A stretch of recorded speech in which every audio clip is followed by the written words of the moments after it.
Hola, me llamo Anna Yats y soy profesora del área contable y fiscal del Centro de Estudios Financieros. En este vídeo os voy a comentar qué entenderemos como operación vinculada de acuerdo al artículo 18 de la normativa del impuesto a sociedades. En primer lugar, vamos a ver los diferentes tipos de vinculación que hay, que están recogidos en el apartado segundo del artículo 18. Os lo menciono en las diapositivas siguientes. De todas formas, prefiero verlo más con ejemplos. El primer ejemplo de todos tiene que ver con la relación directa de socio-sociedad, que entendemos que es vinculada cuando esa participación alcanza el 25% o más, sea cotizada o no la compañía. De ahí que, viendo este dibujito, la única relación vinculada sería la entidad A con la sociedad B, que tiene una participación del 25%. El resto de participaciones, al no alcanzar el 25%, que es el mínimo, no serían vinculadas. También luego estaría los familiares del socio, que hasta el tercer grado, ya sea por consanguinidad o afinidad, se entenderían también operaciones vinculadas. Si vemos aquí el esquema, tengo el socio C, persona física, que tiene un 40% de la entidad A. Pues hay relación vinculada. Pues cualquier operación que se hiciera con la mujer o con el hijo también sería parte vinculada. En cambio, el socio B, que sí que es vinculado pero tiene un 30%, la relación con el primo del socio B, como es cuarto grado, no sería operación vinculada. También se entiende como relación vinculada la relación entre la empresa y los administradores, y los familiares administradores también hasta el tercer grado. A continuación, analizaríamos la relación de vinculada a nivel de grupo.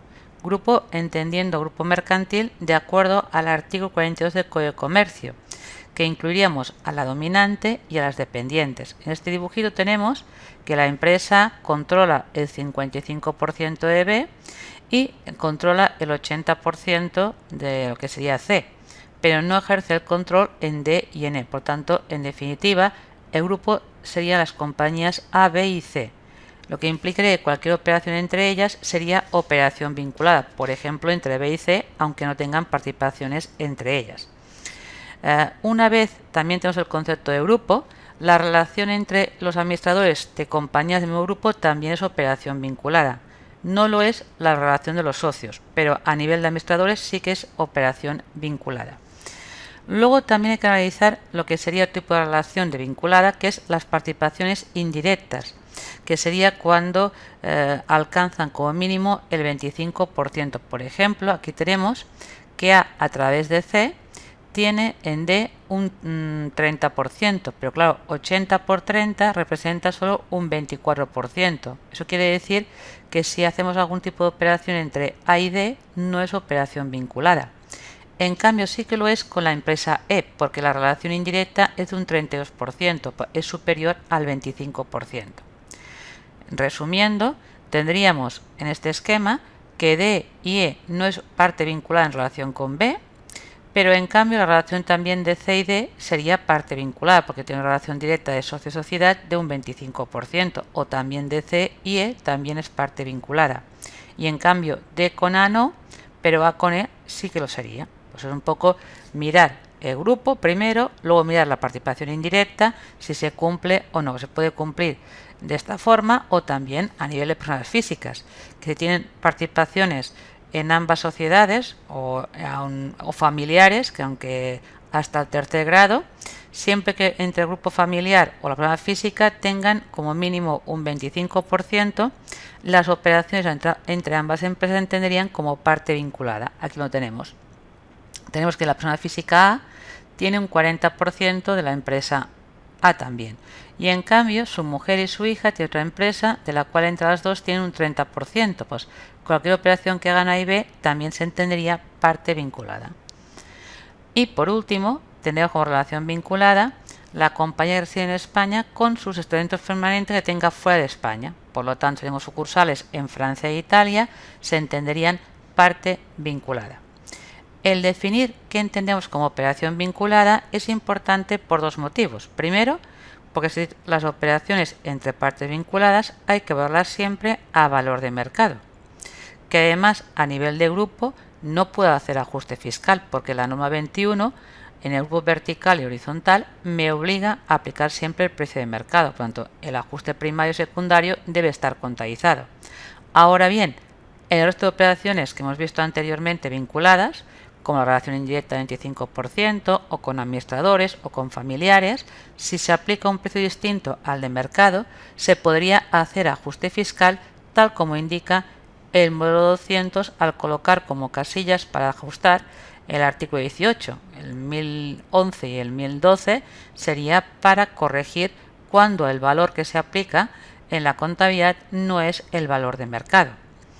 Luego, aparte de saber que si estamos vinculados a calcular el precio de mercado, el siguiente requisito importante, el que define que estés vinculado o no, es si las operaciones que hacemos entre esas empresas hay que documentarlas o no. La obligación de documentar sería la otra clave. El concepto de la obligación de documentar, primero, se excluye de forma automática que si un grupo de empresas tributa como en el régimen especial de consolidación, evidentemente con operaciones internas entre ellas se elimina, no deben documentar.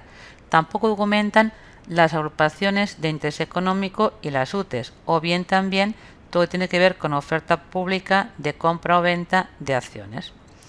Pues esas quedan excluidas por la normativa. Pero en cambio, ¿qué ocurre también con la relación entre las partes vinculadas cuando no alcanza los 250.000 euros? Que tampoco hay obligación de documentar, excepto que sean alguna de las siguientes operaciones que luego, independientemente de la cantidad, hay que documentar siempre. Por ejemplo, cuando hacemos operaciones con paraísos fiscales, excepto que reciba la Unión Europea y se acredite motivos económicos válidos. También hay que documentar las relaciones cuando tenemos una persona física que ejerce una actividad empresarial pero que tributa por módulos y además es socio de una compañía de la cual tiene una participación mínima del 25%. Pues la relación que se establezcan entre ellas habría que documentarlo siempre independientemente del volumen de operaciones. También hay que documentar siempre la venta de participaciones de capital cuando son de entidades no cotizadas o la transmisión de inmuebles o de intangibles. Pues serían la lista de operaciones que debo documentar. Luego el tipo de documentación que tengo que hacer y informar, pues ya lo veremos. El tema de si es obligatorio documentar o no también es importante porque en definitiva, si no tengo obligación de documentar, nunca tengo obligación de informar el módulo 200. Ahora, si tengo que documentar, luego veremos que solamente voy a informar en el módulo 200 si esa operación, ella separada, por sí sola, alcanza o supera, mejor dicho, los 100.000 euros. Pues si no alcanza o no supera los 100.000 euros, tampoco figura la información en el modelo 200. En relación a qué tipo de documentación tengo que presentar, ahora, si pertenezco a un grupo que tiene la condición de reducida dimensión, como el tamaño del grupo es muy pequeñito, se entiende que cumplimentando la información adicional del modelo 200 ya cumplo requisitos. En cambio, si pego a un grupo que ya no es reducida dimensión, es decir, supera los 10 millones de euros, pero no supera los 45 millones de euros, he de tener una documentación preparada porque tengo la inspección de Hacienda. Pero el tipo de documentación que hay que hacer, en definitiva, es más reducida que aquellos grupos que superen los 45 millones de facturación. Tiene que ver con análisis de contabilidad, que de alguna forma es más reducido. Pero en ambos casos, el reglamento dice qué información hay que incluir. El artículo 15 del reglamento os va a decir la información que tiene que contener a nivel de lo que llamaríamos información de grupo, lo que llaman el master file.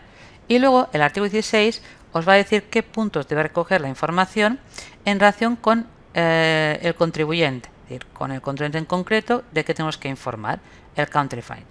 Y a más de la aportación de la información del grupo, cuando hay un tema nuevo que nace para el año 2016 por primera vez y presentado durante el año 2017.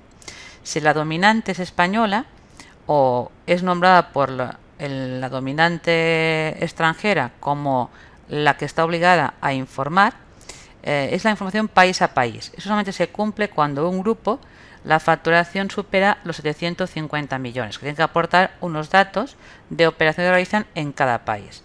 Hay un modelo normalizado, que es el 231, y ya digo, es presentarlo por primera vez de la información del año 2016 y el plazo para presentarlo es durante todo el ejercicio 2017. Insisto en esta idea, el concepto que hay que documentar depende. Ya hemos dicho antes, si con la parte vinculada el total de operaciones no alcanza los 150.000 euros, como no hay que documentar, tampoco hay que informar en el modelo 200. Y ya digo, son operaciones específicas que hay que documentar siempre, solamente se informará si el importe supera los 100.000 euros. Aquí tenemos la información, es decir, en qué páginas del módulo se me piden datos del tema vinculadas. Aquí he puesto el tema de paraísos fiscales. Cuando mi compañía opera con operaciones fiscales hay que ver el tipo de operación, ¿vale?, en qué país y el volumen. O, por ejemplo, tengo participaciones en compañías que residen en paraísos fiscales. Por lo tanto, esa información es obligatoria complementarla siempre con independencia del volumen.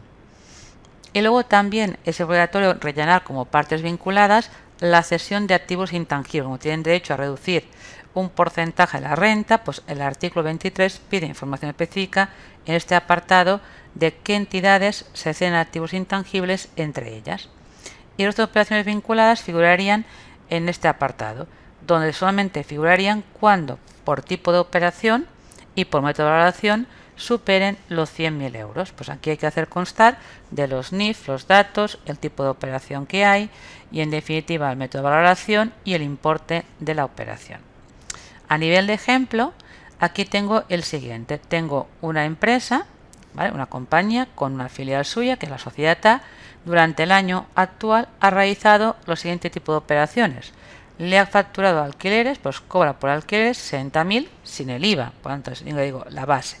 Y factura por productos 75.000, que el método de cálculo por precio de transferencia está hecho por el tema de comparable externo, y otro tipo de facturación de producto I, que es 300.000 euros, que está hecho con el sistema de valoración de sumarle al coste un margen. Por lo tanto, como son métodos de valoración distintos, hay que separar la facturación de los dos productos. Si sumo lo que facturo más alquileres, como supera los 250.000 euros, es obligatorio documentar todas las operaciones, pero en cambio en módulo 200 solamente va a constar como información las ventas del producto I, que son que superan los 100.000 euros.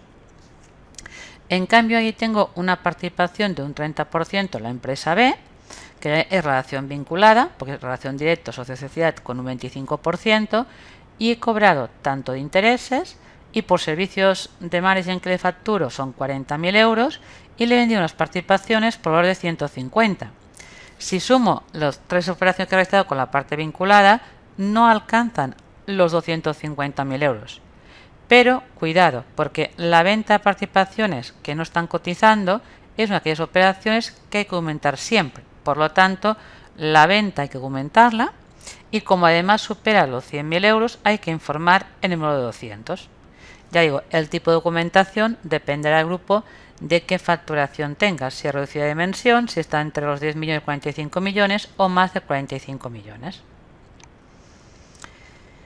También el propio artículo 18 establece que a la hora de calcular el precio de transferencia tiene varias alternativas, varios métodos. Hay 5 métodos. Actualmente no hay ninguna jerarquía o ninguna preferencia uno respecto al otro. La compañía tiene totalmente libertad para, a la hora de fijar el precio de transferencia, elegir cualquiera de los métodos que le convengan. Luego también hay un caso especial en las sociedades profesionales. Entendemos como sociedades profesionales aquellas cuya facturación más del 75% vienen de honorarios de actividades profesionales. Cuenta con una estructura y medios humanos propios para realizar dicha actividad. ¿Qué ocurre? Normalmente estas empresas también trabajan en ellas los socios. Pues cuando se entiende que la retribución del socio respecto a la sociedad de la cual también es socio, se entiende que es valor de mercado y por lo tanto no hay que documentar y no hay que justificar. La idea es la siguiente. Para ello, ¿qué hará falta? Demostrar que el total del salario de los socios profesionales no sea inferior al 75% de toda la compañía antes de restar las retribuciones suyas. Y también la segunda condición es que lo que perciba cada uno de los socios como retribución tiene que ser como mínimo superior al 1,5 del salario medio de persona que esté asalariado que haga unas funciones parecidas a las suyas.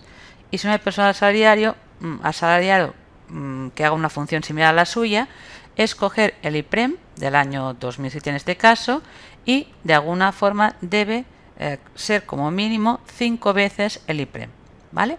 Para entender que de alguna forma se cumplen los requisitos y por lo tanto es una retribución a valor de mercado.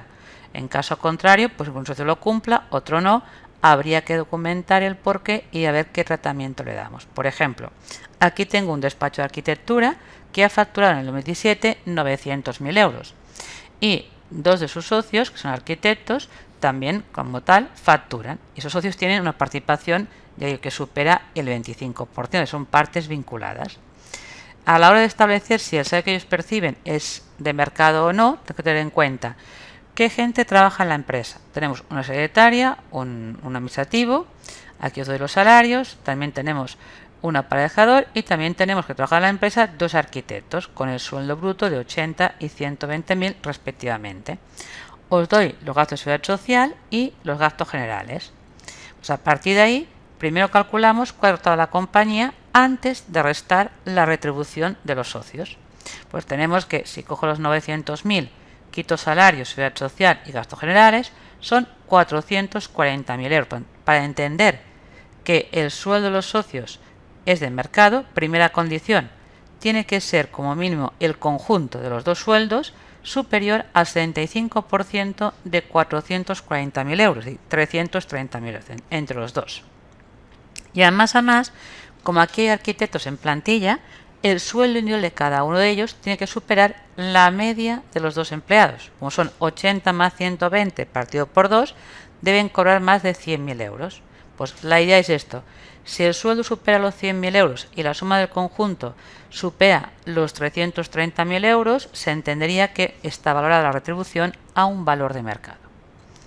También comentaros que veremos más adelante en otro vídeo lo que es la contabilización del ajuste secundario en las operaciones vinculadas. Pues ese ajuste secundario no es obligatorio practicarlo si se restituye a la empresa.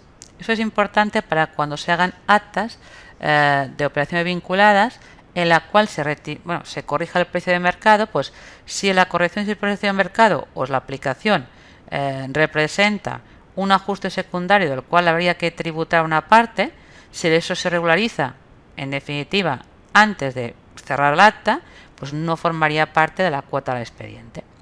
También hay que decir que con la nueva ley de impuestos de sociedades se rebajó el régimen sancionador del tema vinculadas, que el hecho de no llevar documentación o faltar algún dato, primero, a nivel individual el coste es menor, ahora son 1.000 euros por dato y 10.000 por conjunto de datos, pero la parte más interesante es que a todos hay un límite. Ese límite no puede superar de las dos cantidades la menor, o el 10% del volumen de operaciones vinculadas o el 1% de la cifra neta de negocios.